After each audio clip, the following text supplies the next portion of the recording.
into some sort of custody here in Watertown. Both of them taken into custody in the area behind me, which is now about a 4 or 5 square block area that has been cordoned off, and there's a huge police presence here. And actually, we're going to have Gabe step right in here because he was... Gabe, you were positioned over... Yes, at Dexter and Nichols. And tell us what you saw from the moment you stepped on the scene. So, I followed a couple of squad cars down to Nichols Street towards Dexter. It was immediately a chaotic situation. I jumped out. There were a couple of other journalists there. We ran towards the scene.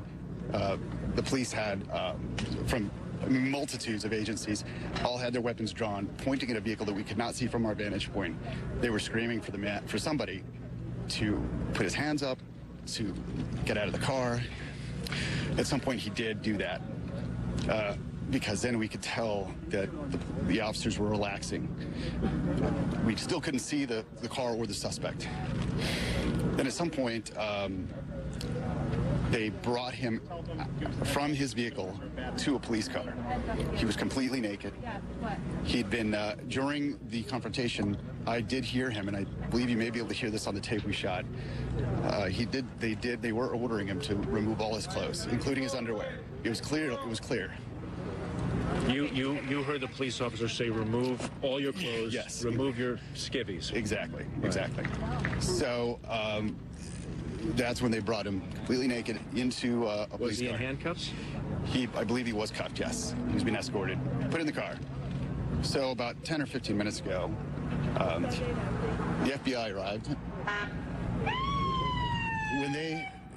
When you said the FBI arrived, yes. What kind of vehicle and who came out of that vehicle? Several FBI agents in various states of either civilian clothes or tactical gear, wearing their blue FBI jackets. They came out, they went to the vehicle where the suspect was seated and removed him from the vehicle at one point. Now, at this point, they'd gotten him dressed. He was still barefoot. He was wearing pants and a jacket, handcuffed from behind.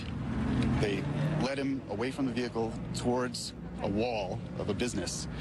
They shined flashlights in his face, and it looked like they were taking photographs. I couldn't tell exactly what they were doing, but it looked like they were taking photographs of his face. Once they completed that, they walked him back to the vehicle and started to question him extensively for about 5 to 10 minutes.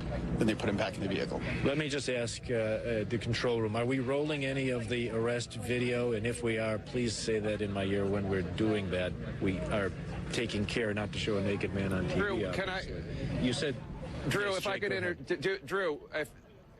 interject for 1 second, I want to show the video that Gabe is referring to right now. We're going to pixelate some of it, obviously, because the individual had been stripped naked by law enforcement, presumably out of caution to make sure that he didn't have any explosives on him. This is the individual CNN photojournalist who you had heard just a minute ago shot this in Watertown this evening. Police handcuffed a man, the man you see in this video getting into the police car. He's believed to be associated with the shooting at MIT and the subsequent chase through the streets of Greater Boston Thursday night into Friday morning local time. The man was handcuffed, here you see him again, and walked naked to